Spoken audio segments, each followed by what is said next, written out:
다니엘서 6장 10절입니다. 우리 한 목소리로 같이 읽겠습니다. 시작. 다니엘이 이 조서에 왕의 도장이 찍힌 것을 알고도 자기 집에 돌아가서는 윗방에 올라가 예루살렘으로 향한 창문을 열고 전에 하던 대로 하루 3번씩 무릎을 꿇고 기도하며 그의 하나님께 감사하였더라. 아멘.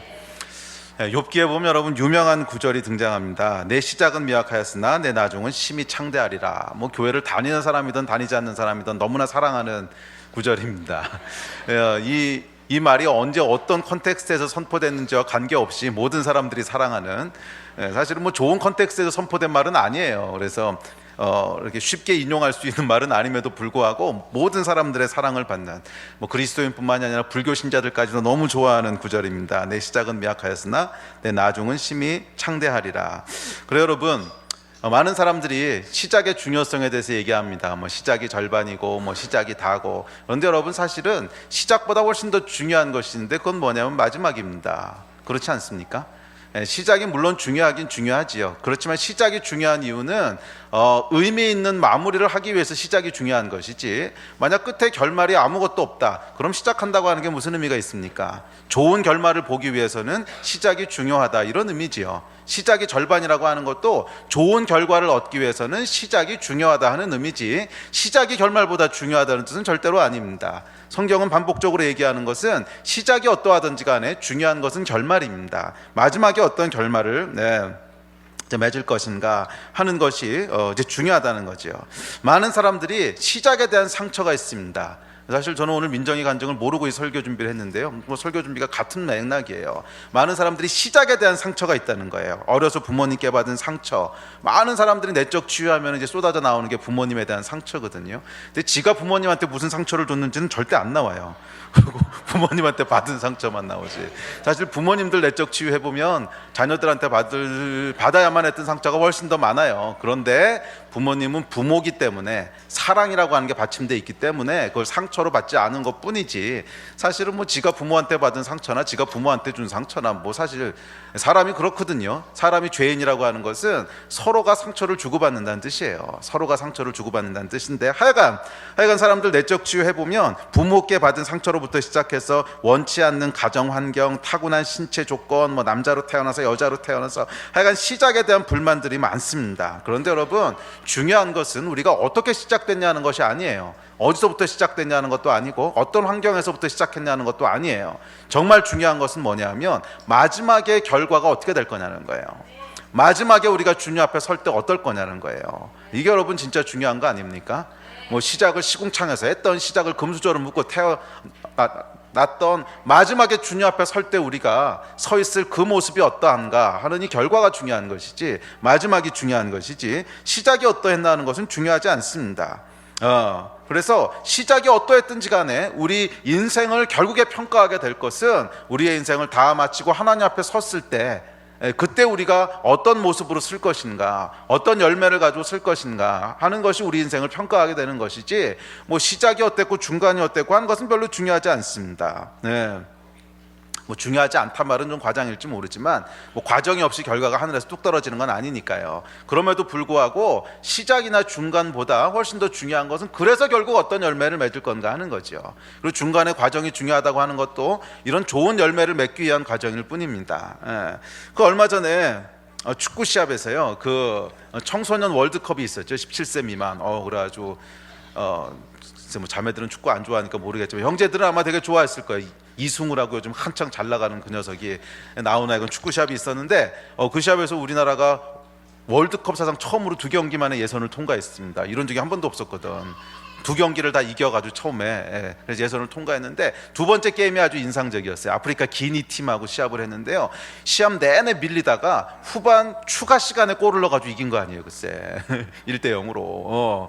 그날 볼 점유율을 보니까 뭐 68대 32인가 뭐 그래가지고서 이 아프리카 애들이 대부분 골을 가지고 있었어요. 68%인가를 아프리카 애들이 볼을 가지고 있었고, 우리는 뭐 이제 볼 가진 게 30몇 %밖에 안 됐는데, 근데 결과는 어떻게 됐어요? 후반, 그것도 인저리 타임에, 후반 추가 시간에 한 골을 넣어가지고 이겼다는 거 아니에요. 그럼 사람들은 말이에요, 그 결과가 어떻게 됐는지, 점유율이 어땠는지 이거 기억하는 사람 아무도 없어요. 한국이 이겼다 이것만 기억하지.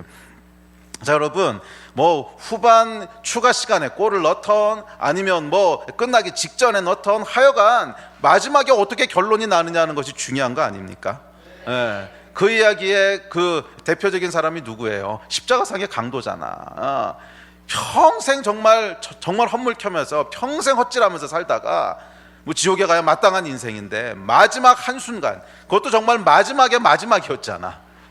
마지막, 뭐 감옥에서도 아니고 십자가 달릴 때도 아니고 숨 넘어가기 직전에 하나 잘해가지고서 구원을 받은 강도 이야기. 이게 여러분 성경에 기록되어 있는 이야기란 말이에요. 이게 뭐야? 후반 추가 시간에 골 넣어가지고 이긴 거랑 똑같은 거 아니에요. 성경이 얘기하는 것은 그래서 마지막을 어떻게 마무리할 거냐는 거예요.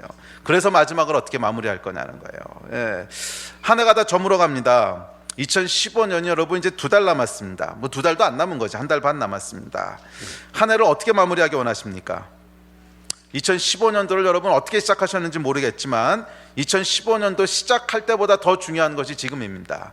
그래서 한 해를 어떻게 마무리하겠냐는 거예요.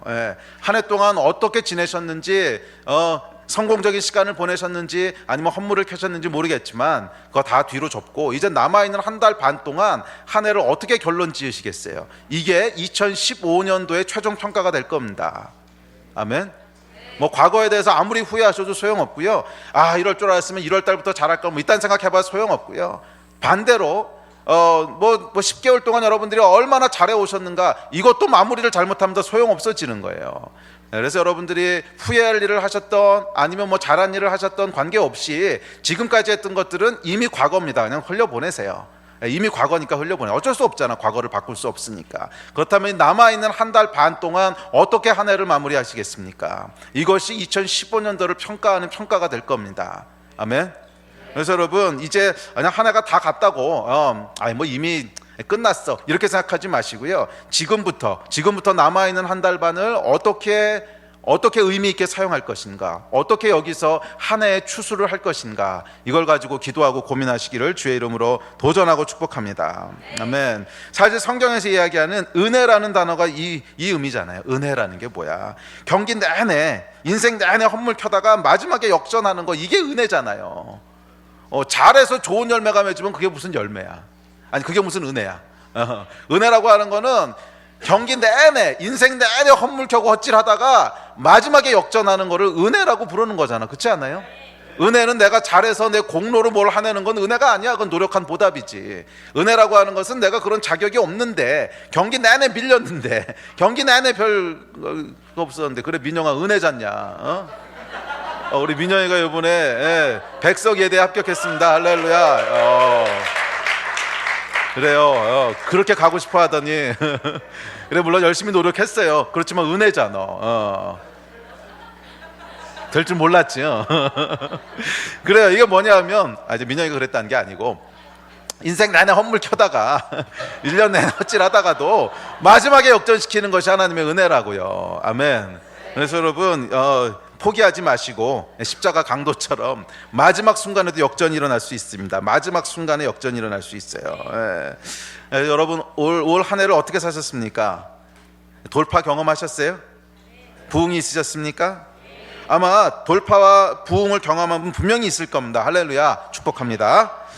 이분들은 감사를 잊지 마십시오. 올 한 해가 가기 전에 하나님 앞에 감사를 표하세요. 아니 부흥을 주시고 돌파를 주셨는데 당연한 우리의 반응이지. 감사를 표하십시오. 아멘.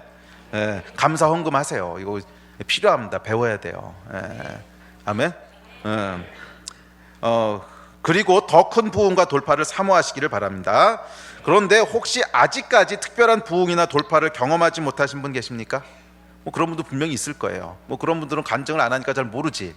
그래도 아마 분명히 내가 열심히 기도했는데 뭐 특별한 응답도 아직 없는 것 같고, 진짜 열심히 간절히 기도했는데 뭔가 잘 안 풀리고 뭐 이런 분들 혹시 계십니까?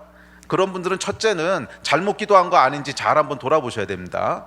성경에는 분명히 기도에도 응답받지 못할 때는 뭐라고 나와 있죠? 크게 얘기해봐. 기도에도 응답받지 못하고 야고보서도 뭐라 그랬어요? 정욕에 쓰라고 잘못 구한 거라 그랬죠. 잘못 구하는 게 있다는 거예요. 예. 그래서 하나님 앞에 구하면 안 될 것들을 구하는 경우가 있다는 거예요. 구하면 안 될 것들은 뭐 하나님이 화내신다는 뜻이 아니고 그게 이루어지면 우리 인생에 해롭게 되는 것들이 있다는 거예요. 근데 그런 거는 구하면 안 주시지. 뭐 예를 들면은 독약 먹고 죽게 해주십시오 이런 거 아무리 구해봐라 되나? 그런 거 하나님 안 주신단 말이에요. 그래서 우리가 잘못 구한 거 아닌지 한번 돌아보셔야 됩니다. 그런데 잘못 구한 게 아닌데도 불구하고 이건 뭐 이제 누가 보든지 명확하게 하나님이 원하시는 것이고 뭐 누가 보든지 명확하게 우리가 당연히 구해야 될 것인데 그럼에도 불구하고 뭔가 잘 안 풀리는 것 같고 이런 분들 혹시 계십니까? 있지요. 그리고 혹시 너무 바쁘고 힘들어서 기도도 별로 못했어 이런 분 계시죠. 솔직히 다니엘 기도하자고 우리가 그렇게 막 북치고 장구치고 했는데 개야 지져라 그러고 혼자 딴짓 하신 분들 있잖아. 안 나오고. 그런 분들 분명히 있으실 겁니다. 그래서 아마 지금 이 얘기를 듣는데 죄책감에 눌려 계신 분들, 자 그렇다면 오늘 메시지는 이런 분들을 위해서 준비했습니다. 포기하지 마시라는 거예요. 아직 늦지 않았다고. 포기하지 마십시오. 아직 늦지 않았습니다. 할렐루야. 하나님은 어떤 분이세요? 은혜의 하나님이세요. 은혜의 하나님. 아멘. 은혜의 하나님이세요. 막판에 추가 시간에 역전을 이루실 수 있는 분이세요. 할렐루야. 이분이 우리 하나님이십니다.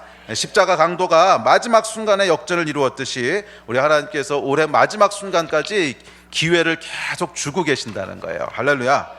그래서 혹시 올해 너무 바빠서 아니면 이제 기도 시작하자고 할 때 잠깐 영적으로 넋줄 놓고 있어서 뭐 하여간 어떻든지 간에 뭐 기도에 참석도 못하고 그냥 정신없이 살다가 여기까지 왔어 이런 분이 계시다면, 그런 분이 금요일에 나왔을까 싶긴 하지만 하여간 그런 분이 계시다면 아직 늦지 않았습니다. 아멘 하십시오. 아직 늦지 않았습니다. 아멘. 아직 올해가 2달이나 남았잖아요. 지금도 늦지 않았어요. 우리 하나님은 어떤 하나님이시다? 은혜의 하나님이시라는 거예요. 은혜의 하나님. 할렐루야. 포기하지 말고 지금부터 다시 시작하십시오. 2달이면 충분합니다. 할렐루야. 아멘. 그래서 저희가 다니엘 기도 끝나고 나서도 거룩한 습관을 만드는 기도의 문화를 만드는 일을 하고 있습니다. 여러분 알고 계시죠? 다니엘 기도 끝나서도요 저희가 하던 거 그대로 지속하고 있습니다. 그래서 아침 6시, 오후 2시, 밤 10시에 똑같은 포맷으로 계속 기도하고 있습니다. 그래서 혹시라도 여러분들 이미 그 기도회를 충실하게 해오셨던 분들 계속 지속하십시오. 결국 습관이 인생을 바꿉니다. 그 얘기 오늘 하려고 하는데 결국 습관이 인생을 바꿉니다. 계속 지속하십시오. 제가 믿기로는 이 다니엘 기도회를 통해서 하나님께서 돌파를 이루실 거라고 약속하셨잖아요. 그 중에 가장 큰 돌파가 있다면 우리 가운데 새로운 습관이 만들어지는 돌파라고 믿어요. 아멘. 믿으십니까? 그 이야기 오늘 다니엘서를 통해서 살펴볼 텐데, 왜냐하면 이 새로운 습관을 만드는 것은 한 번 돌파가 일어나는 것이 아니고 돌파하는 라이프 스타일을 만들기 때문에 그래요.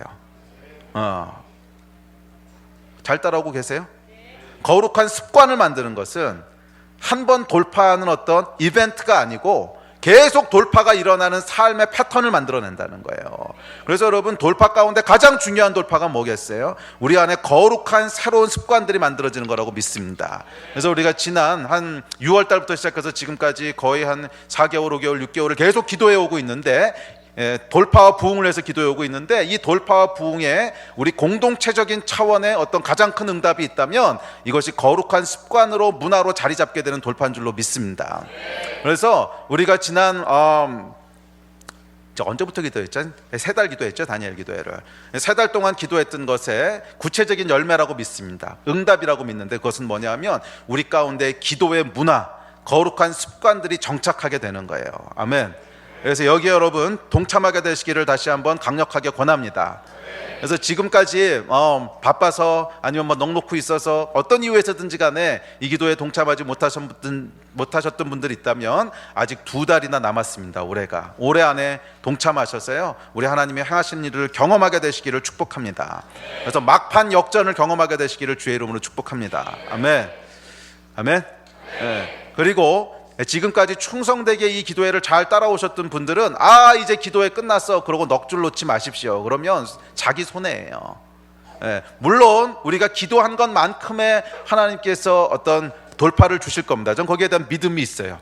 우리가 기도했으면 그 기도는 절대 땅에 떨어지지 않을 거예요. 기도한 것만큼 하나님께서 역사하실 거 믿습니다. 그런데 우리가 한번 이벤트로 3달 동안 집중적으로 기도하고 그 다음엔 기도 안 해, 이렇게 되면은요, 돌파도 한번 이벤트로 끝나는 거예요. 요번에 기도응답 받고 그 다음부터는 영원히 기도응답 없어. 이렇게 되면 이게 뭐야?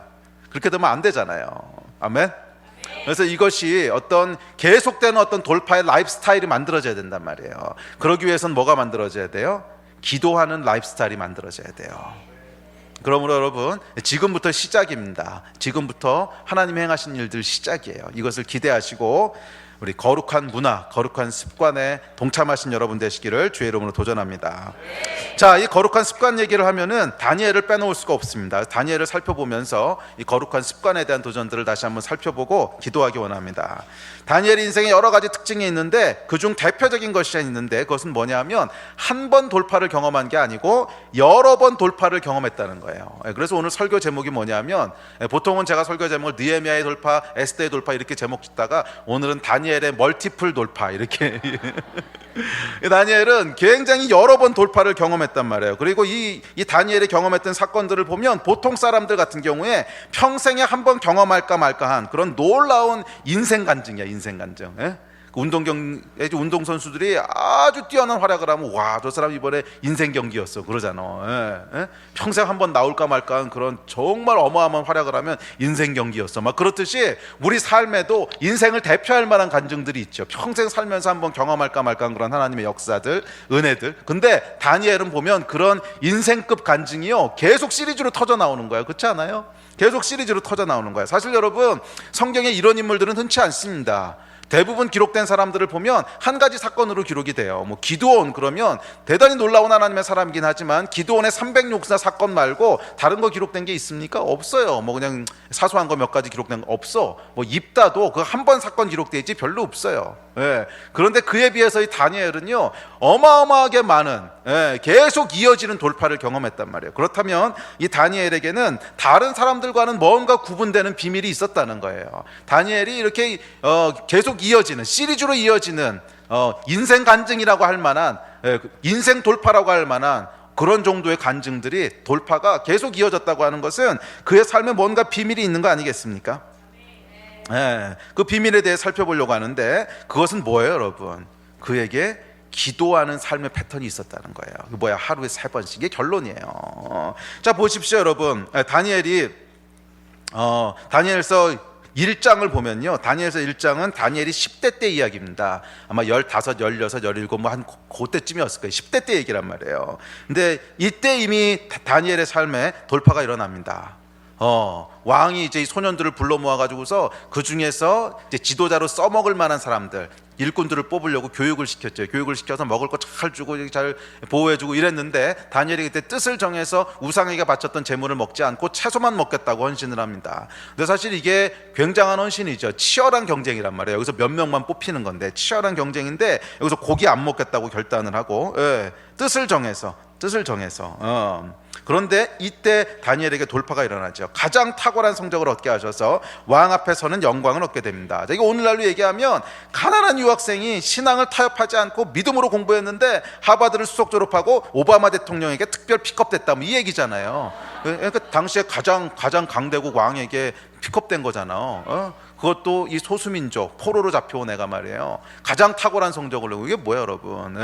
오늘날로 얘기하면 그런 거예요. 가장 가난하고 아무 별 볼 일 없는 그런 아시아계 사람이 가난하게 공부했는데 믿음을 타협하지 않고 신앙을 지키고 했더니 하버드 수석 졸업하고 그 다음에 오바마에게 픽업됐더라, 뭐 이런 얘기입니다. 자, 이거 하나만 가지고도 여러분 책 나오지 않았겠어요? 이거 하나만 가지고도 아마 규장에서 분명히 책 냈을 겁니다. 믿음으로 하버드 들어갔다, 뭐 이런 거 분명히 나왔을 거예요. 그 책 정말로 있잖아요. 보셨어요? 성경이 읽어준다. 우리 이해실 사모님 그 따님이 하버드 들어가면서 쓴 책이 하버드 들어가네. 그 책 정말 있어요. 정말 있다니까 그거. 하버드 들어가는 책 있어요. 하여간 이런 사건 하나만 일어나도 여러분 책 나옵니다. 책이 나오거든요. 평생 간증거리인 돌파예요. 그런데 다니엘의 정말 재미있고 놀라운 것은 뭐냐면 이게 다니엘의 인생에서 별로 주목할 만한 간증거리가 아니라는 거야. 그냥 다니엘의 삶에 일어났던 여러 사건 중에 평범한 하나의 사건이었고 오히려 이것은 평범해 보일 정도로 그 뒤에 이어지는 다니엘의 놀라운 이야기들은요, 이 앞에 일어났던 이 사건은 그냥 서론에 불과하게 만들어버리는, 이게 시작에 불과했다는 거예요. 다니엘이 10대에 경험한 그저 한 돌파였을 뿐이에요. 본격적인 다니엘의 이야기는 2장부터 시작됩니다. 다니엘서 2장은 다니엘의 그 멀티플 돌파가 시작되는데 이게 1장 느부갓네살 왕에게 픽업된 바로 다음 해였어요. 바로 다음 해. 그러니까 아마 10대 후반이었을 거예요. 분명히 10대 후반 때였는데 이때 절대절명의 위기가 닥치죠. 여러분 잘 아시겠죠? 왕이 불길한 꿈을 꿉니다. 그러고는 자기가 무슨 꿈을 꿨는지 맞추라고 그 당시 학자들을 다 모아놓고 꿈 내용도 안 가르쳐주고 꿈 내용도 맞추고 해석도 해내라 그래가지고 아니면 다 죽이겠다. 이 절대절명의 위기에 다니엘과 친구들이 어떻게 하지요? 금식하며 기도합니다. 밤이 맞도록 기도할 때 하나님께서 계시를 주시고 환상을 보여주셔서 꿈을 보여주시고 해석을 알려주시죠. 놀라운 돌파가 일어납니다. 그래서 이 위기가 오히려 복이 되어서 다니엘과 친구들이 나라를 이끄는 총리의 위치까지 올라가게 되죠. 자, 맞아요 여러분. 많은 경우 우리는 위기라고 부르는 것들이 하나님의 돌파를 경험하게 되면 오히려 놀라운 축복의 기회가 됩니다. 아멘. 잘 들으세요 여러분. 위기라고 우리가 생각하는 것들이 돌파를 경험하고 나면 하나님의 축복의 통로가 되는 거예요. 아무런 위기가 없으면요 아무런 돌파도 축복도 안 일어난다는 거야. 그래서 많은 경우 하나님께서 이루시는 돌파는 축복은 위기라고 우리가 생각하는 것들을 돌파하면서 일어나요. 그러므로 여러분 위기 앞에서 우리의 태도가 너무너무 중요합니다. 좀 어려운 일이 생기고 힘든 일이 생기고 이제 그러면 보통 하는 게 뭐예요? 낙심하죠 처음에. 그리고 낙심이 조금 깊어지면 원망합니다. 처음에는 사람을 향해서 원망하다가 그 다음엔 하나님을 향해서 원망하기 시작해요. 하나님이 어떻게 나에게 이런 일이 일어나게 할 수 있습니까? 그래서 사람을 향해서 원망하고 조금 나가면 이제 교회를 향해서 원망하고 그잖아 민정아. 사람 향해서 원망하고 그 다음에 교회 향해서 원망하고 그 다음엔 하나님 향해서 원망하고 이게 이제 시리즈예요. 시리즈 이렇게.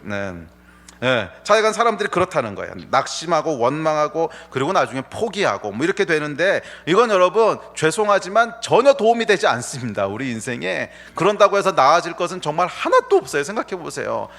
낙심한다고 뭐가 해결됩니까? 아니면 원망한다고 해결됩니까? 포기한다고 해결됩니까? 이거는요 위기에 아무런 도움이 안 되는 거야. 아무런 도움이 안 되는 거라고. 이것은 그래서 사실은 마귀가 하는 일이에요. 아무 도움이 안 되는 일을 하면서 우리의 인생을 낭비시키는 거란 말이에요. 그래서 어렵고 힘든 일, 위기가 닥쳤을 때 우리가 해야 될 태도는 뭐냐면 감사하고 기도하는 거예요. 감사하고 기도하는 거예요. 그래서 오늘 본문에 보시면 뭐라 그랬어요? 하루 3번씩 전에 하던 대로 하루 3번씩 나가서 하나님께 기도하고 감사했더라고 돼 있어요. 그런데 여러분 이게 지금 감사할 상황인가 생각해 보세요. 다니엘이 이 3번 기도하러 나갔을 때 왕 이외의 것에 기도하면 죽이겠다는 법률이 공포됐고 이거 3번 기도한 것을 통해서 지금 다니엘이 죽으러 가야 되는 상황이에요. 그래서 그 바로 뒤에 사자굴에 들어가는 상황이라고. 그러니까 이게 다니엘의 삶 가운데 생각 못했던 위기와 핍박이 지금 바로 코앞에까지 떨어진 상황인데 감사가 무슨 감사? 원망하고 낙심하고 뭐 이래야 될 판인데 다니엘의 삶에는요 원망과 낙심이 아니라 감사가 있었다고. 기도하고 감사하는 이게 여러분 올바른 태도예요. 올바른 태도. 아멘. 그래서 여러분 우리 주변에서 일어나는 위기에 대해서 원망하지 마시고요 기도의 자리에 나가서 감사하시기를 주의 이름으로 축복합니다. 하나님께서 이 위기를 어떻게 축복의 기회로 바꾸실 것인가 이 기대가 있어야 되는 거예요. 아멘. 이 위기를 하나님이 어떻게 바꾸실 것인가 이 기대가 있어야 돼요. 이 기대를 가지고 기도의 자리로 나아가십시오. 원망 이딴 거는 그냥 개나 줘버리세요. 낙심 이런 단어 우리 몰라요. 우리에게는 오직 이기고 또 이기시는 아멘 저주를 축복으로 바꾸시는 하나님의 은혜가 있을 뿐이에요. 아멘. 모든 위기와 저주를 축복으로 바꾸시는 하나님의 은혜만 있을 뿐이라고. 아멘. 뭐 낙심, 뭐 원망, 이거 개나 준다 그러면 또 개가 손해잖아. 하여간 이런 건 먼 바다에 갖다 버리세요. 이런 건 우리는 모르는 단어야. 이 믿음이 있어야 되고 이 기대가 있어야 돼. 그래서 여러분 감사와 승리의 말을 입에 달고 사시기를 주의 이름으로 축복합니다. 그래서 위기가 오면 또 무슨 은혜를 주시려고 이런 위기를 허락하십니까? 하나님 정말 감사합니다. 이거 달고 살아야 돼요. 그러면 결국 하나님의 돌파를 경험합니다. 할렐루야. 제가 만난 분 중에 이거 진짜 잘하시는 분이 우리 원주의 신전도사님이야. 아시는 분은 아시겠지만 이분은 어떤 위기가 와도 별로 감각이 없으셔. 위기에 대한 재정에 빵꾸가 나도 감각이 없으시고 무슨 사고가 나도 감각이 없으시고 그래서 늘상 하시는 말이 하나님이 좋은 식으로 바꾸실 거라고. 이 믿음이 있거든. 항상 그 얘기 하시거든요. 그래서 지난 15년 동안 제가 동역하면서 보면 어떤 위기도 그 신전도사님이나 우리 교회에게는 저주가 된 적이 한 번도 없어요. 맨날 위기를 통과하고 나면 항상 축복이야. 항상 항상 잘 되는 것만 남지 뭐 안 되는 게 남은 적이 없어요. 한번 여러분 잘 생각해 보세요. 안 되는 게 남은 적이 있나? 아무리 힘든 일이 생겨도 하나님이 뭔 뜻이 있으세요? 할렐루야, 할렐루야, 뭐 이거 있잖아요. 이거 하고 나면은 그냥 다 통과하는 거예요. 여러분 이게 올바른 대처법이에요. 이게. 예. 아니 물론 어려운 일 생기면 마음이 어렵지. 우리 감정이 어려운 건 사실인데 그렇다고 어려움 가운데 있으면 무슨 뾰족한 수가 있냐고. 그래도 어차피 해결책 없잖아. 그러니까 그냥 마음 편안하게 감사하시고 할렐루야, 그리고 믿음으로 기대하세요. 이게 올바른 태도인 줄로 믿습니다. 자, 다니엘의 돌파는 2장에서 끝난 게 아니에요. 3장에 오면 그 유명한 금신상과 풀무불 사건이 일어납니다. 금신상에게 절하지 않은 다니엘의 세 친구가 풀무불 속에 던져집니다. 이때 다니엘과 그 친구들의 나이가요 30대 후반이었어요. 30대 후반. 한 10몇 년이 지난 후지요. 그런데 또 다른 돌파가 일어납니다. 기적이 일어나죠. 풀무불 속에서 살아나오게 되는 전혀 차원이 다른 하나님의 돌파가 일어납니다. 그죠? 뭐 꿈에서 하는 거하고는 또 다른 차원의 돌파죠. 풀무불이라고 하는 건 여러분 뭔지 아시죠? 이게 저기 용광로. 그 속에 사람을 집어넣는데 어떻게 살아나오겠어요? 자, 그 결과 또다시 왕이 다니엘과 친구들을 더 높은 자리로 올리지요. 그러니까 항상 위기가 지나가고 나면 그 다음에 승진이 기다리고 있어요. 할렐루야. 이게 지금 다니엘서의 패턴이잖아요. 자, 다니엘서 4장은 다시 15년이 흐릅니다. 다니엘의 나이가 40대 후반, 50대 초반일 거예요. 왕이 두 번째 꿈을 꿉니다. 또 다니엘이 해석을 합니다. 또 다른 돌파가 일어나요. 다니엘서 5장, 다니엘의 나이가 70대에 들어섭니다. 벨사살 왕이 때 손가락이 나타나서 뭐 글씨 쓴 거, 그걸 다니엘이 다시 해석합니다. 다니엘서 6장, 이때 여러분 다니엘 나이가 몇 살인 줄 아세요? 80대입니다. 80대. 다니엘의 나이가 80대인데 이때 사자굴에 들어가요. 80대 노인이 사자굴에 들어간다고. 그런데 거기서부터 살아나오는 또 다른 차원의 돌파. 여러분이 그리고 이제 다니엘서 후반부에 보면 다니엘이 받은 마지막 때에 대한 계시가 나오죠. 9장, 10장, 11장, 12장. 이 계시는 언제 받은 건 줄 아세요? 다니엘이 90대 때 받은 거예요. 자, 그럼 보세요 여러분. 10대 때 놀라운 돌파를 경험한 다니엘이 10대, 20대, 30대, 40대, 50대, 60대, 70대, 80대, 90대가 될 때까지 계속해서 반복되는 돌파가 있단 말이야. 그 얘기는 뭐야 여러분? 다니엘의 라이프 스타일이 있는데 그 라이프 스타일이 돌파를 계속 경험하는 라이프 스타일을 살았다는 거예요. 그의 삶의 패턴이 있었는데 계속되는 하나님의 돌파가 일어나는 패턴이 있었다는 거야. 그래서 아마 여러분 한 7, 80대 됐을 때는 그런 뭐 사자굴에 들어가라 뭐 해라 했을 때도 아마 제가 추측해 보기에 성경에 기록되어 있지는 않지만 아마 다니엘이 속으로 웃지 않았을까. 아이고 또냐 해봐라 되나. 왜? 계속 반복되는 라이프 스타일이 있기 때문에 어떻게 될지를 아는 거야. 그냥 일상적으로 계속 다니엘의 삶 가운데 일어나는 패턴인 거예요. 위기가 와도 하나님이 돌파하시고 또 다른 위기가 나도 또 다른 하나님의 돌파가 일어나고, 그래서 항상 일어날 때마다 프로모션, 승진이 계속 돼가는 이 패턴의 삶을 10대부터 90대까지 80년을 살아왔기 때문에 아마 나중에는 다니엘이 긴장도 안 했을 거예요. 뭐 웬만한 일이 생겨도 그냥 허허 웃고 또 그러냐 뭐 이러고 넘어갔을 거야. 이게 뭐야 여러분? 다니엘에게는 라이프 스타일이 있었는데 어떤 라이프 스타일이냐면 돌파가 일어나는 라이프 스타일이 있었어요. 돌파의 라이프 스타일이 있었다는 거야. 그래서 한 번 돌파가 일어난 게 아니었다는 거예요. 이게 여러분 성경에 등장하는 다른 하나님의 사람과 좀 차별되는 부분이에요. 그러니까 다른 하나님의 사람들도 참 위대한 삶을 살았습니다. 그런데 이렇게 계속 돌파가 반복되는 삶을 살았던 사람은 그렇게 많지 않아요. 그렇게 많지 않아요. 뭐 다니엘 말고도 있긴 하지만 그렇게 많지 않았다는 거야. 예를 들면 여러분 에스더가 그 후에 어떤 돌파를 없잖아, 기록된 거. 에스더는 그 한 번 이벤트였지. 또 기드온과 300용사도 그거 한 번 빼고 그 다음에 뭐 있는지 몰라. 자, 여러분 잘 살펴보세요. 돌파를 이벤트로 한 번 경험하는 사람도 있고요, 어떤 사람은 돌파가 라이프 스타일이 되는 사람도 있어요. 둘 중 어떤 거 선택하시겠어요? 돌파가 한 번 이벤트로 일어나는 사람도 있고 돌파가 라이프 스타일이 되는 사람도 있다고. 어떤 삶을 선택하시겠어요? 돌파가 라이프 스타일이 되는 사람을 선택하십시오. 아멘. 자, 그렇다면 이 다니엘 삶의 비밀이 뭐였냐는 거야. 왜 다니엘이 이렇게 특별하게 돌파가 라이프 스타일이 됐냐는 거야. 그걸 보기 위해서는 다니엘의 삶을 특징 짓는 또 다른 라이프 스타일이 하나 있죠. 그게 뭐예요? 하루 3번씩 기도했던 거잖아. 다니엘의 삶을, 다니엘의 라이프 스타일, 그랬을 때 이 두 가지가요 딱 떠오르는 단어들이잖아. 계속 뭔가 하나님의 기적이 일어났다. 둘째, 10대 때 뜻을 정하여 기도하기 시작한 것을 90대 될 때까지 멈추지 않았다. 맞아요? 10대 때 뜻을 정하여 하나님 앞에 하루 3번씩 기도하기 시작한 것을 나이 90이 될 때까지 멈추지 않았다는 거야. 네, 이 다니엘 삶의 비밀이 여러분 보이십니까? 이거 말고 다니엘 삶의 또 다른 특징을 찾을 수 있는가? 없어요, 여러분. 잘 살펴보세요. 다니엘 삶을 성경이 설명하고 있는 걸 쫓아가다 보면 이것 말고 다른 비결은 이렇게 특별히 기록된 게 없어. 다니엘이 계속 기도하는 패턴의 삶을 살았다는 거야. 잘 기억하세요, 여러분. 기도하는 라이프 스타일은요, 돌파의 라이프 스타일을 만들어내요. 기도하는 라이프 스타일은 돌파의 라이프 스타일을 만들어내요. 우리가 기도의 라이프 스타일을 살 때 하나님께서 돌파의 라이프 스타일을 살게 하신다는 거예요. 아멘. 그 일을 이루신 여러분 되시기를 축복합니다. 10대, 20대 때 다니엘은 아직 그의 인생이 어떤 인생이 될지 결정되지 않은 때였어요. 10대 다니엘이 여러분 이 마지막에 이렇게 다니엘서에 기록될 정도로 위대한 하나님의 사람이 됐을지 아니면 그냥 한두 번 기적 경험하고 말았을지 아직 결정되지 않았을 때란 말이야.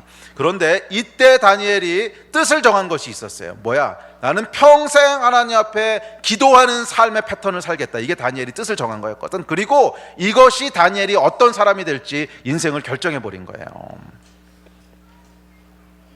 이해가 되십니까?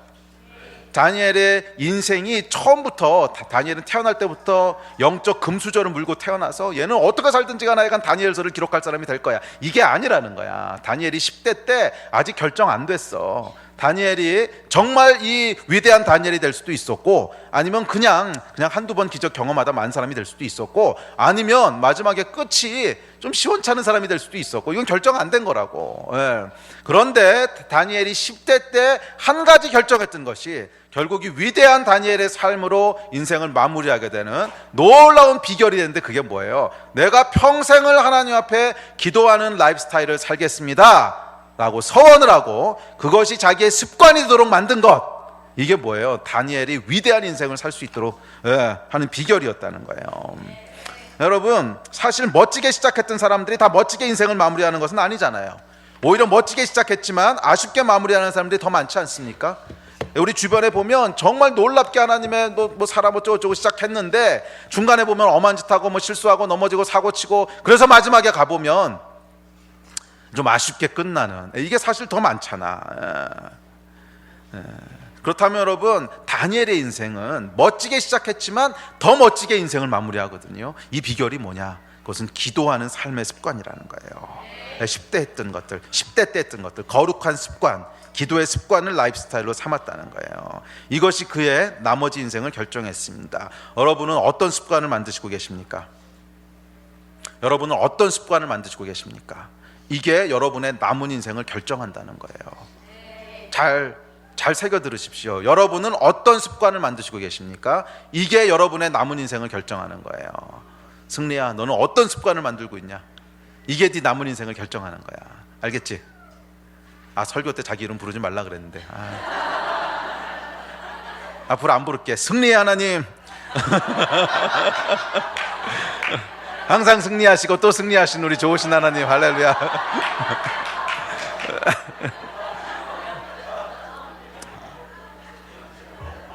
잠깐 물 한 모금 마시고. 자, 하여간 여러분은 어떤 습관을 만들고 계세요? 지금 여러분이 만들고 계신 그 습관이 여러분 남은 인생을 결정할 겁니다. 아멘.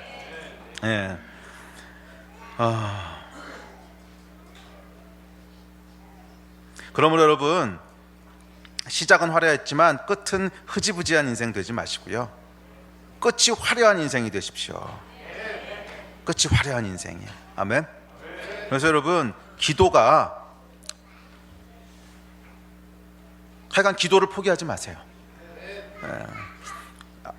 우리 목사님은 맨 기도 얘기만 해. 여러분, 산전수전 다 겪었습니다. 제가 30년 신앙생활 했거든요. 30년 신앙생활 했고요. 목사님은 이런 건 모르셔. 아니요, 여러분, 제가 알아요.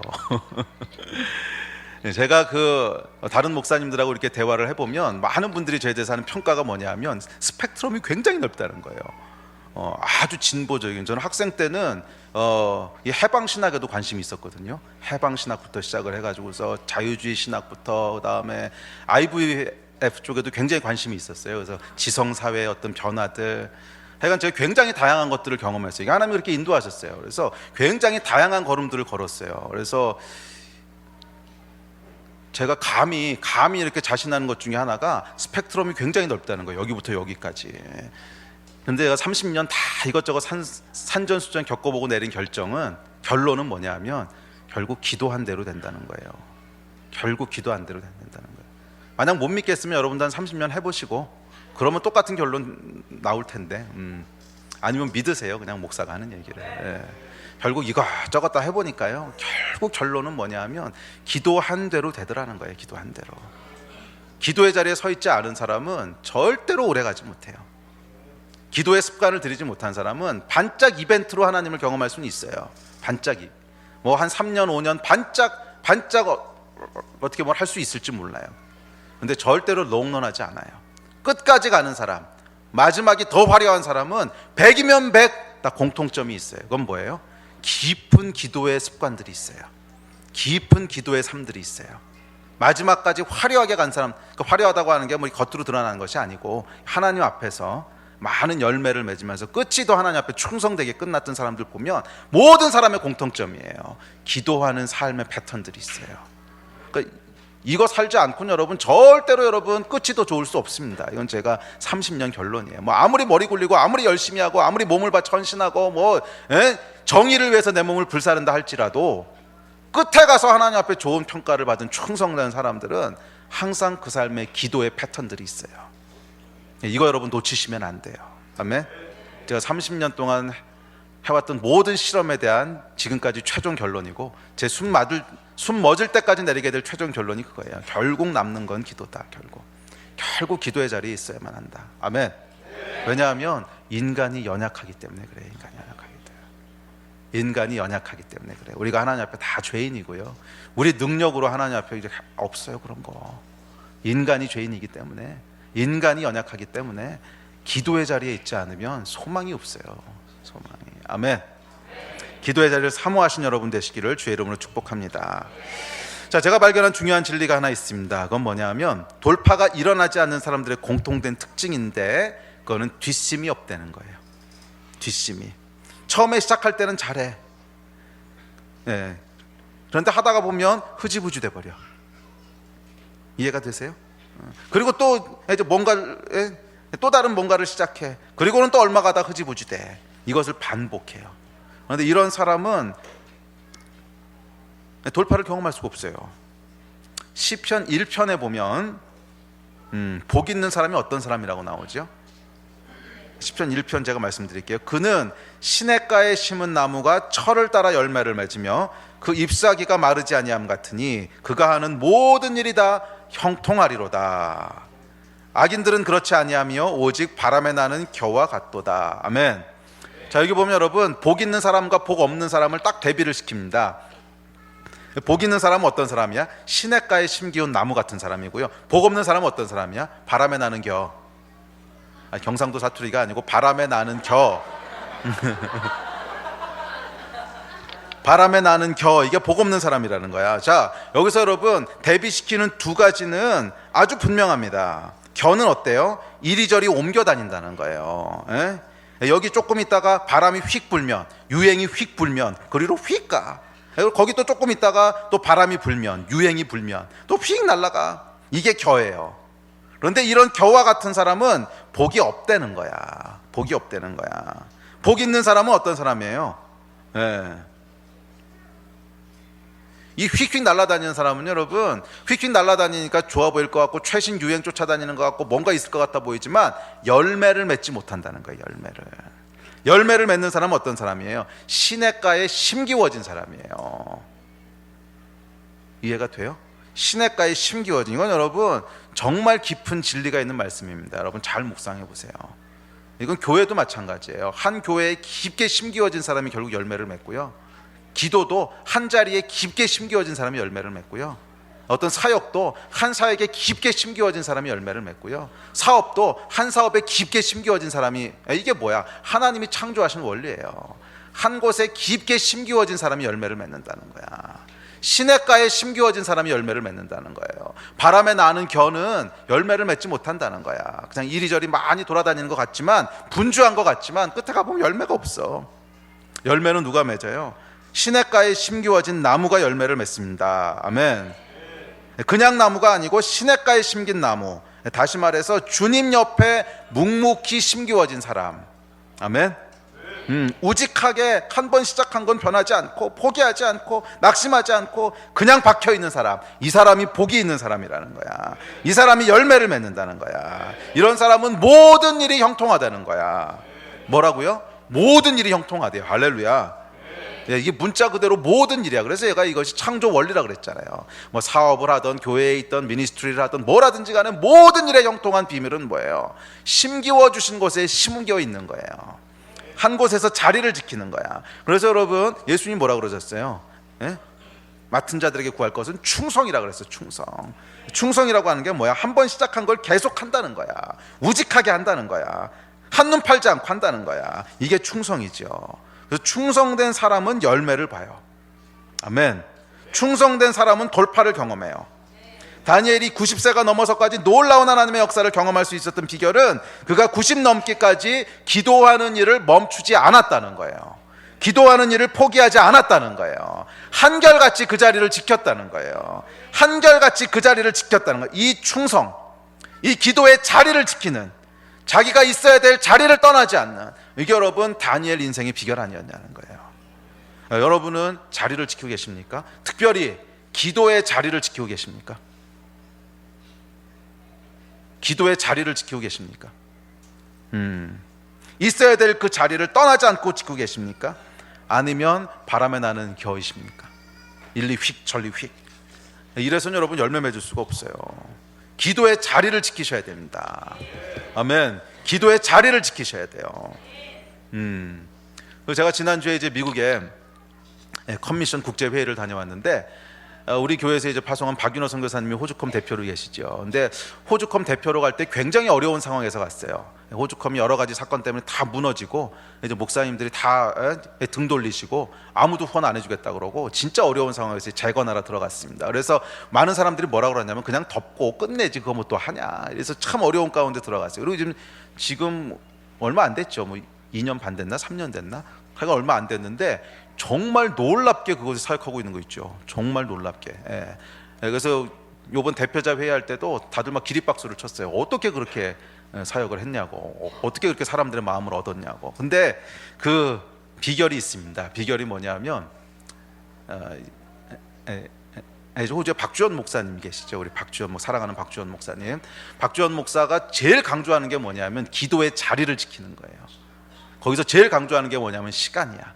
기도하는 시간에 그 자리에 없는 놈은 사람 취급을 안 해요. 이게 이제 박주원 목사님의 제1원칙이거든, 자리를 지키는 거. 근데 제가 이제 물어봤어요, 박주원 목사님한테. 저번에 만났을 때 윤호 선교사 어떠냐고, 잘 지내고 있냐고 그랬더니 혀를 내두르는 거예요. 자기가 평생 만났던 사람 중에 그렇게 자리 지키는 사람은 처음 봤다는 거예요. 자기가 평생에 만났던 사람 중에 그렇게 자리 지키는 사람은 처음. 아무리 피곤해도, 아무리 그 전날 잠을 못 자도 딱 있어야 될 자리에 가면 항상 기도의 자리에 있는다는 거야. 항상 기도의 자리에 있는다는 거야. 그래서 정해놓은 기도 시간이 새벽인 때는 보통 새벽 4시에서 6시 뭐 이렇게 기도를 하나 본데, 그 시간에 가면 없었던 적이 한 번도 없다는 거예요. 그러니까 전날 새벽 3시까지 미팅이 있어도 4시에 가보면 그 자리에 있다는 거야. 하여간 자기가 평생 그런 인간은 처음 봤다고. 이 박주원 목사가 칭찬 잘 안 해요. 여러분 아시겠지만 야단 많이 치지요. 여러분 그 비결이 딱 하나예요. 그냥 기도의 자리를 지키는 거야. 그랬더니 하나님께서 페이버를 주시는 거야. 사람들 만나게 하시고, 필요한 목사님들 다 만나게 하시고, 막 목사님들이 도와주고 싶은 마음들이 막 생기게 하시고, 이래서 열매가 나오는 거거든. 아멘. 기도의 자리를 지키시는 여러분 되시기를 주의 이름으로 축복합니다. 그러면 결국 열매를 맺어요. 할렐루야. 자, 자리를요 목숨 걸고 지켜야 돼요. 목숨 걸고. 뭘 걸고 지키라고? 목숨 걸고. 이게 다니엘서가 주는 교훈이잖아. 다니엘이 자리를 지킵니다. 어떤 자리? 하루 3번 기도하는 자리. 윗방에 올라가서, 그 윗방이 다니엘이 지켜야 될 자리였어요. 윗방에 올라가서 자리를 지키는데 뭘 걸고 지킨 거예요? 지금 그 자리에 나가면 죽는 거잖아. 왕이 죽인다고 조서를 내때는 목숨을 걸고 그 자리를 지켜요. 이게 다니엘이 주는 메시지야. 하루 지키고 그 다음날 피곤하면 빼먹고 이러는 게, 물론 뭐 피곤하면 쉴 수도 있습니다. 새벽 늦게까지 일하고 그 다음날 뭐 새벽기도 나와라 이런 말은 아닌데, 저도 가끔 빠지니까. 그래도 여러분, 이게요 얼마나 소중한 건지를 알아야 돼요. 이 가치를. 아멘. 우리가 이 자리를 지킨다고 하는 게 얼마나 우리 인생에 있어서 소중한 건지 가치를 알아야 된다고. 할렐루야. 그래서 여러분, 우리 이벤트 할 때 이제 90일 동안 기도합시다 할 때 그 자리 지키다가 끝나고 그 자리 떠나시는 분들은요 복 없는 사람이야. 바람에 날아가 버렸어. 바람이 휙 부니까 날아가 버린 겨. 진짜 복 있는 사람은 바람이 불던 불지 않던 뭐예요? 그 자리를 지키는 인간이라고. 아멘. 할렐루야. 그런 여러분 되시기를 다시 한번 주의 이름으로 축복합니다. 그래야 하나님의 은총이 있어요. 자, 한 해가 저물어 갑니다. 어떤 마무리 하기 원하십니까? 돌파보기 원하십니까? 그렇다면 기도의 자리를 계속 지키십시오. 이거 떠나면은요 뭐가 되는겨? 바람에 나는 겨가 되는겨. 시냇가에 심기워 있을 때 철을 따라 열매를 맺습니다. 근데 여기 보면 아주 재밌는 두 단어가 등장하잖아요. 열매와 나뭇잎, 잎사귀가 등장하죠. 열매는 여러분 뭐예요? 눈에 보이는 가시적인 결과지요. 눈에 보이는 결과. 근데 잎사귀는 그런 게 아니죠. 뭐 주목받는 게 아니지. 항상 있는 거지요. 그런데 보면 열매는 언제 맺는다 그랬어요? 철을 따라 맺는다 그랬어요. 철을 따라. 열매는 항상 맺히는 게 아니에요. 철을 따라 맺어요. 그러니까 눈에 보이는 어떤 가시적인 돌파들, 눈에 보이는 어떤 간증들, 이거는요 항상 맺히는 게 아니라는 거예요. 하나님의 타이밍이 있다는 거예요. 하나님의 때가 있다는 거예요. 그런데 분명히 맺힌다는 거예요. 왜? 겨울이 지나면 봄이 오는 거는 정해진 거니까. 철이 안 오는 경우는 없다고. 지구가 멈추기 전에는 철은 반드시 와요. 그래서 철을 따라 열매 맺는다고 하는 것은 첫째, 반드시 열매를 맺는다는 거예요. 왜? 철이 반드시 오니까. 그런데 아무 때나 맺히는 건 아니라는 거예요. 하나님의 타이밍이 있다는 거예요. 그래서 우리가 하나님 앞에서 눈에 보이는 열매들을 보고, 눈에 보이는 결과들을 얻고, 눈에 보이는 돌파들을 보고 간증하고, 이것은요 뭐 기도했다고 다음에 바로 일어나는 거 아닐 수 있어요. 하나님의 타이밍이 있습니다. 그래서 이거는 우직하게 자리를 지키고 있어야 돼요. 그냥 우직하게 지키지 않으면 하나님의 타이밍이 와서 하나님이 딱 주시려고 하는데 자리에 없어. 어디 간겨? 바람에 나는 겨. 그래서 없어진 거야 그냥. 오늘 겨울을 계속 이게 어디 간겨 얘는. 겨가 된겨 얘는. 그래서 이 줄라 그럼 자리에 없는 겨 얘는. 그래서 이거 받으려면 어떻게 해야 돼요? 자리를 지키고 있어야 돼요. 철을 따라. 아멘. 그런데 잎사귀는 달라요. 잎사귀는 사시사철 항상 푸르고 마르지 않는다는 거예요. 이건 뭐야? 실제 열매를 맺게 하는 원동력은 잎사귀잖아요. 잎사귀가 건강해야 광합성이 되고 그래서 열매가 나오는 거 아니야. 잎사귀는 뭐냐면 우리의 영역이에요. 영역. 실제로 열매를 맺게 하는 우리의 영적인 충만함. 이거는 사시사철 항상 마르지 않는다는 거예요. 누가? 그 자리에 심기워진 사람, 기도의 자리에 심겨져 있는 사람, 하나님을 만나는 자리에 심기워져 있는 사람, 시냇가 옆에 심기워져 있는 사람, 이 사람은요 열매는 철을 따라 맺을 거예요. 그래서 지금 당장 열매 없을 수 괜찮아. 그렇지만 그 안에 잎사귀는 항상 마르지 않는다는 거예요. 우리 안에 있는 영역은 항상 떨어지지 않는다는 거야. 우리의 영은 항상 깨어 있다는 거야. 우리의 영은 항상 충만하다는 거야. 우리의 영은 항상 풍성하다는 거야. 아멘. 이게 하나님이 주시는 축복이라는 거예요. 그래서 여러분, 복 있는 사람은 사시사철 때를 가리지 않고 열매 맺는 사람이라고 하지 않았어요. 그거는 철을 따라 하나님이 주시는 열매를 맺게 되는 거고, 그건 결과고, 뭐 열매야 내가 애쓴다고 맺어지는 거 아니잖아. 결과고. 하나님이 우리에게 항상 주시는 축복은 뭐예요? 우리의 잎사귀가 마르지 아니함 같이 우리의 영혼이 피폐하지 않고, 우리의 영혼이 메마르지 않고, 항상 하나님 앞에 성령 충만하고 우리의 영이 깨어있고, 이거는 항상 주신단 말이에요. 누구에게 주시는 거예요? 바람에 나는 겨? 아니, 그럼 누구? 시냇가에 심기워진 나무. 아멘. 그러면 여러분, 이 자리를 지키시는 여러분이 되시기를 주의 이름으로 축복합니다. 아멘. 자, 우리 예배팀 나오십시오. 자, 이제 말씀을 정리합시다. 자, 여러분, 하나님이 어떤 사람을 쓰실까요? 그 요즘 우리나라 그 축구 국가대표팀이요 진짜 잘해요. 제가 축구 좋아하는데 요즘처럼 속이 후련한 적이 없어. 감독이 너무 잘해요. 슈틸리케라고 역대급 성적을 내고 있어요. 이 사람이 올 한 해 동안 이룬 승률이 80%예요. 와, 이건 대단한 거거든. 국가대표가 80%를 이뤘습니다. 그러니까 어마어마하게 잘하는데 이 사람이 이렇게 잘할 수 있는 것은 특별한 게 아니에요. 아주 원론적인 건데 원칙을 철저하게 지켜요. 그 원칙이 뭐냐면 준비된 선수만 국가대표로 부른다. 준비된 선수만 내보낸다는 거야. 뭐 이름이 아무리 뭐 이름값이 높던 뭐 유럽에서 뛰던 뭐 아니면 과거에 얼마나 화려했던 이딴 거 하나도 안 봐요. 지금 준비된 나만 봐. 지금. 네. 그래서 선수가 이제 시합에서 뛰려면 일단 체력도 준비돼 있어야 되고 이게 그냥 뛸 수 있는 게 아니거든요. 90분을 안 쉬고 계속 뛰어다니려면은 이걸 만들어야 돼요. 체력을. 축구 선수도 한 달, 두 달 쉬면 이렇게 못 뛴대요. 한 달이 뭐야? 잠깐만 쉬어도 이렇게 못 뛴대. 그래서 몸을 만들지 않으면 못 뛴대거든요. 그러니까 몸이 다 만들어져 있는가? 지금 뛸 준비가 돼 있는가? 기본적으로 지금 선수로서 활약할 수 있는 준비가 돼 있는가? 이거 보고요. 이게 된 사람만 뽑는 거야. 아무리 뭐 이름값이 높고 이 사람이 대단한 선수고 우리나라 최고고 뭐 이래도 이 준비가 안 돼 있으면 안 뽑아. 그리고 무명이라고 할지라도 준비가 돼 있으면 그냥 뽑아 쓰는 거예요. 이 원칙만 지켰는데 팀이 잘 돼. 그러니까 사람들이 다 무슨 소망을 갖냐면 나도 준비만 잘하면은 국가대표로 뛸 수 있구나 이 소망을 갖게 되고 원망도 없어. 내가 준비가 안 되니까 못 뛰는 거구나. 좋지요. 그리고 축구에 하려는 사람들은 하고 뭐 이렇게 되는 거예요. 여러분 이게 영적으로도 마찬가지예요. 하나님 나라에 있어서도 과연 하나님이 어떤 사람을 쓰실까? 준비된 사람 쓰시지 않겠어요?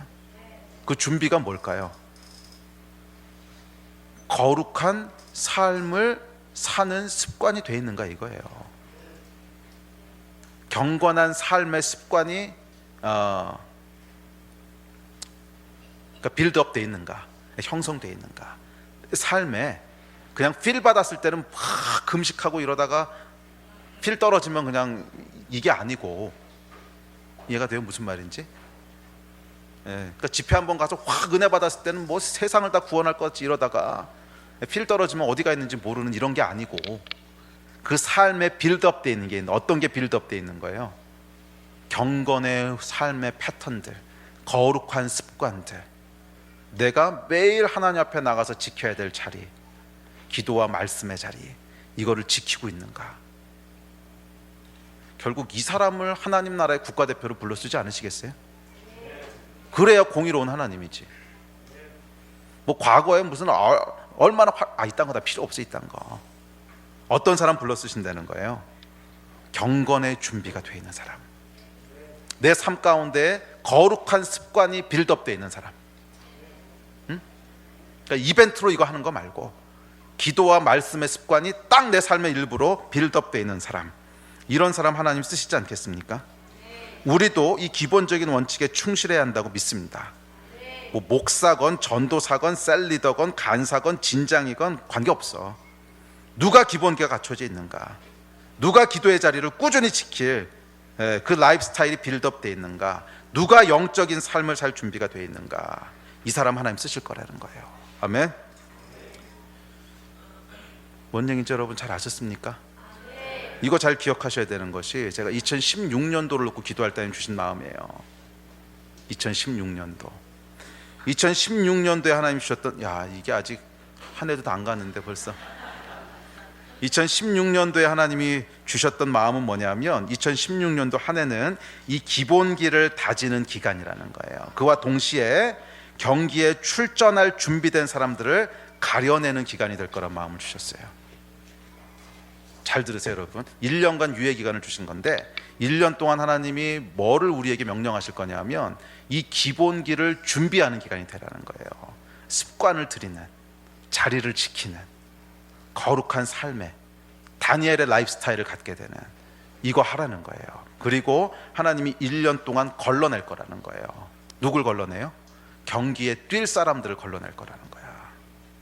그래서 제가 2016년도 말에는 그래서 뭐 지금 아직 완전히 확정된 건 아닌데 아마 거의 그렇게 인도하실 것 같아요. 지금 기도하면서 주시는 감동이 있는데 어쩌면 대대적인 변화가 있을지 모르겠어요. 2016년도 말에 목사, 전도사, 진장, 셀리더 어쩌면 다 갈아엎을지도 몰라요.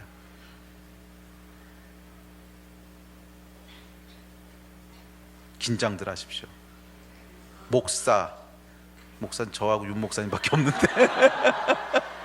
윤 목사님이 협동 목사니까 제가 뭐 자르고 어쩌고 그러니까 저밖에 없네요. 목사, 전도사 손 들어봐. 다 전도사 안심하지 마.